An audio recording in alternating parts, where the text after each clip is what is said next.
What's up, everybody, and welcome back to another episode of Lockdown 23-1. And I do apologize once again. I'm still a little congested, so bear with me throughout the video. But we're going into a Texas courtroom today. I don't know if y'all heard about the whole Twin Peaks situation with the bikers that happened. No, I'm not here to break down the whole situation that occurred at Twin Peaks. If you want to look into it, go ahead and Google it. We're here to witness the defense attorney today. A defense attorney that I would gladly pay great money for. She ain't just gonna stand for nothing. She represents her clients to the fullest. So good that I can tell it's kind of burning some bridges possibly with these district attorneys, because they get to arguing. But before we get into the clip, please do not forget to hit that like, subscribe, notification bell if this is the kind of content that you're into. We talk about all things prison and crime related, from the streets to the courtroom to prison. Everything in between when it comes to the justice system, we talk about it. Now, without further ado, let's jump right into the courtroom. Iron those khakis. Okay, anything we need to do before we bring the jury in the court? Oh, yes, sir. Whoa. Hate to stop it already, but did you hear the judge? He said, do you have anything else before we get the jurors into the courtroom? And I don't know. After hearing that, I'm starting to think that this girl probably should have waited to do what she's going to do in this video until the jurors were in there. If the jurors seen it, then damn. They would have seen all kind of instabilities in the case. We do. I have been tendered audio recordings, at least 2 of them, Your Honor, in the last 2 days. One of them had Miss Amanda Dillon and Detective Jeff Rogers sitting in on an interview with a witness prior to Twin Peaks, Your Honor, that contains information that is exculpatory and that seriously undermines the state's...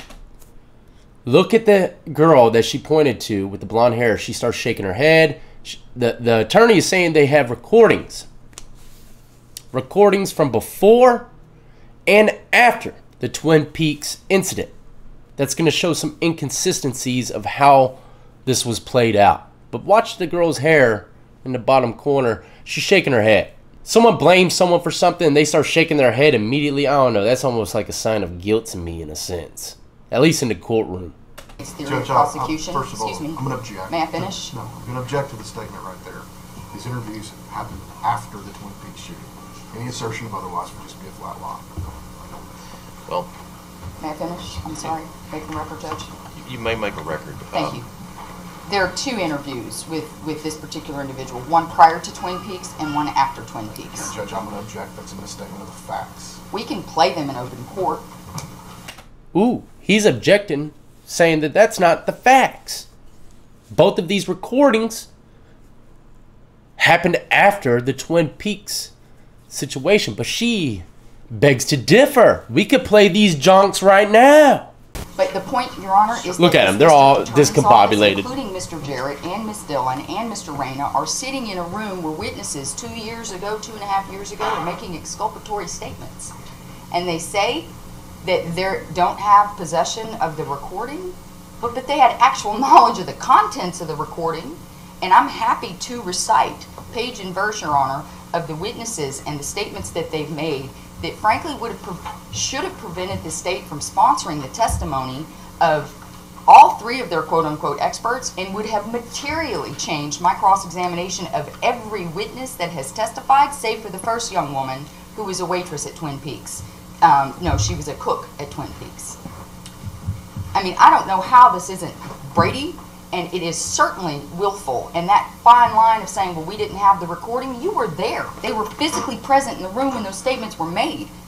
I've made written requests for a statement that was just tendered to me today. Written requests that were just tendered to her today. The day that the jury's supposed to come into the courtroom. That's one hell of a last-minute call. Give the defense attorney all this information right before trial. Judge, I'm going to object to counsel testifying. If there's a legal objection she'd like to make, then we can do that. I'll take the stand. These are absolute facts, Your Honor, that have prejudiced Jake Carzal's right to a fair trial. Amen to that. The facts, if I could state something real quick, the facts are that there is a co-defendant of Mr. Carzal who voluntarily came and spoke with the district attorney's office with his attorney present. The fact that somebody, a co-defendant, came in and lied to the district attorney's office is not an unusual thing. This information that he lied about then is the same information he's lied about before. I'm guessing they're saying that the co-defendant lied, and that's probably why they're not using the recordings. I'm guessing, if I were to guess. No, we didn't sponsor this witness's testimony. We don't intend to call him as a witness. So, to make these assertions is just plain false. The state's ready to proceed at this time. And Your Honor, I would just direct the court's attention to Ex parte David Mark Temple. It is not within the province of the district attorney's authority to determine whether or not a statement is credible or false. Ms. Sigler tried that. If it is contrary to the state's theory of prosecution, and let's face it, this has been a circumstantial case at best, they are duty-bound to give that information to the defense. They don't get to just say that it's false. Whew! I got goosebumps a little bit. Calm down now, goosies. This girl is a top-notch lawyer, and if I heard it correctly, she brought up a bunch of cases, previous cases, of the same situations where the defendant won. And you know, a lot of attorneys, even good ones, they have to go searching for these cases. Like my attorney, when I stabbed dude, he brought up other cases from other states, pretty much saying, hey, I was allowed to do what I did. Look, these people, they beat the charge. Why can't my defendant beat this charge? If they beat that charge, then it's pretty much the same exact situation. And like I said, unless I heard it wrong, she was speaking quite fast. It sounded like she brought up some past cases where situations just like this occurred, and the defense attorney probably won. So we're about to find out. But this guy, he's determining, the prosecutor is determining whether or not the co-defendant's testimony has any kind of bearings for the trial. He has no right to choose that. He has no right to withhold any kind of recordings just because you might think he's lying. All testimony should be heard by both sides. It doesn't matter if the prosecutor thinks that the person, the co-defendant, is a liar. Don't matter. And I'd object to that. The state's theory of this guy's objected 20 times already. A witness statement from a gang member. The state's theory of this case is testimony by your client. He's banging on the desk, bro. Hold that shit back. Gain some composure here. He started bringing up gang member now. Look, you see, they bring them old vicious words into play when they get angry. Gang member. His text messages to other gang members on his actions that are videotaped in Waco, Texas on May 17, 2015, on his actions before, during, and after the crime, the fact that he's continued to be a bandito, the fact that he's ascended to the rank of president after the crime. Now this is what I need y'all's help with. I'm going to rewind it one more time. I want y'all to really pay close attention because he speaks pretty fast. From what I heard, and we're going to run it back again, he says he's been a bandito and he ascended to presidency after the whole situation occurred. Pretty much insinuating that what happened gained him, I guess you could say, more notoriety within the gang, or as a lot of people would like to hear, club. But I don't know. Is that what I heard? Bandito? I don't know, man. I apologize if that ain't what it is. But that's what it sounded like to me. Let me run it back, and maybe y'all can lace up the comment section and agree or disagree with what I said. Waco, Texas on May 17, 2015, on his actions before, during, and after the crime. The fact that he's continued to be a bandito, the fact that he's ascended to the rank of president after the crime. The evidence is very clear in this case and has nothing to do with the statement of a Cossack. See, that has nothing to do with what she is trying to get done. Okay, she's trying to tell the judge that these people are doing shit the wrong way. Him being a part of any kind of organization or whatever has nothing to do with what she's saying. He's just trying to discredit this guy, man.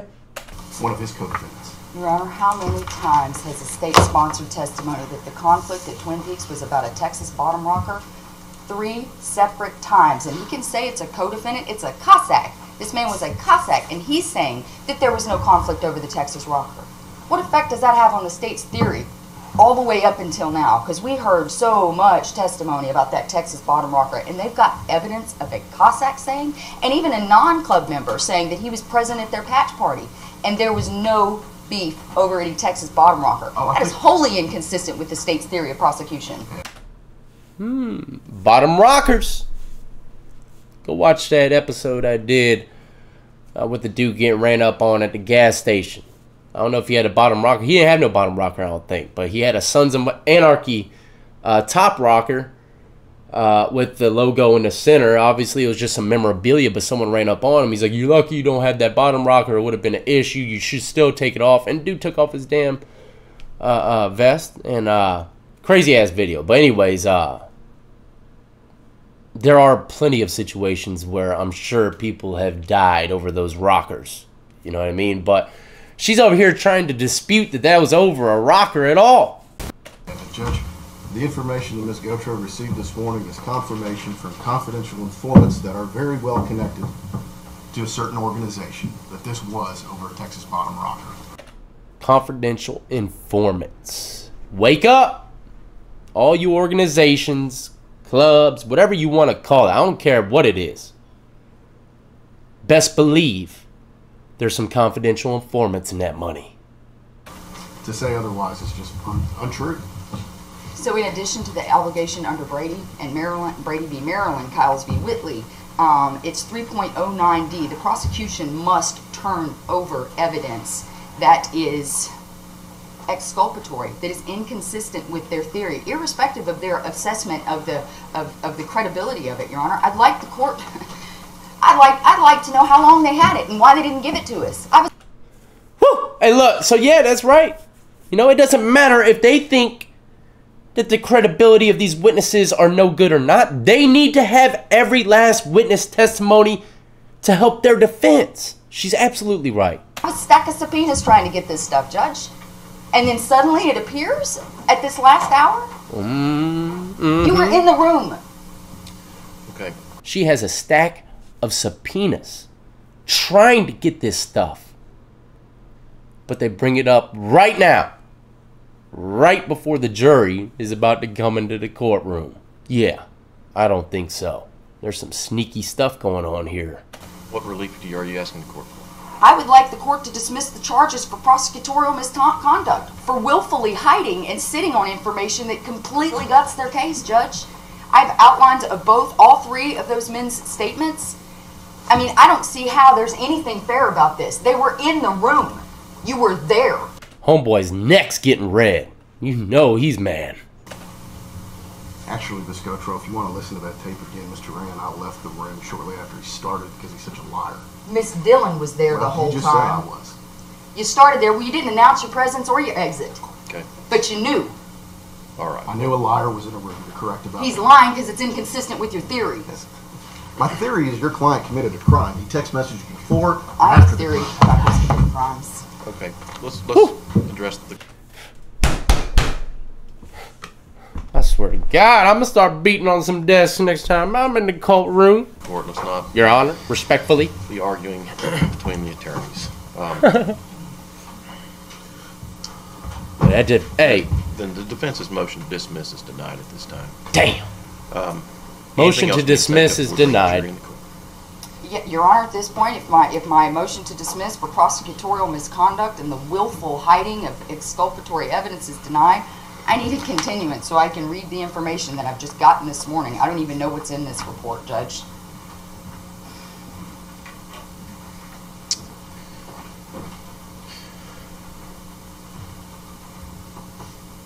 Man, I think this guy might. I don't know what happened with this case.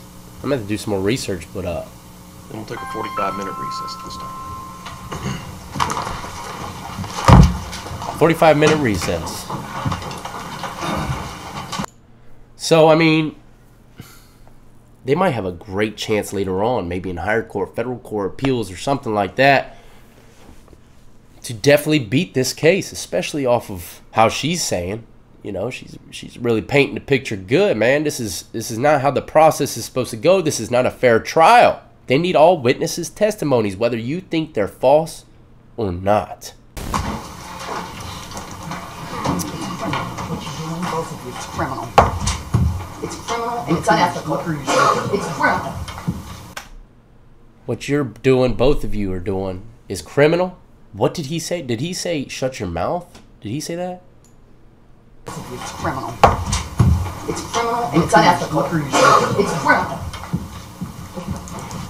Did he say it'll go quicker if it shuts your mouth? It's criminal and it's unethical. It's criminal.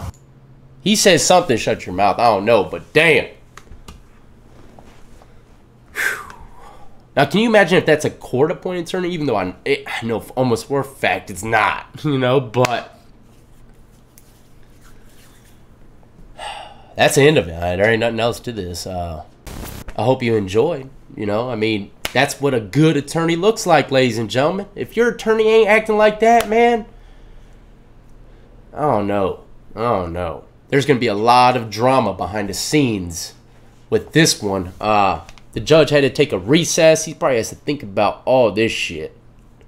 He needs to check his P's and Q's for sure, because for real, I think this could be a mistrial easily. I think this could easily be dismissed based upon all this bullshit that's coming to the light right before the jury comes into the courtroom.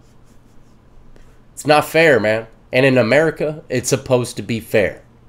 Plenty of people have beaten a case where they were definitely guilty just because the prosecutor didn't play fair.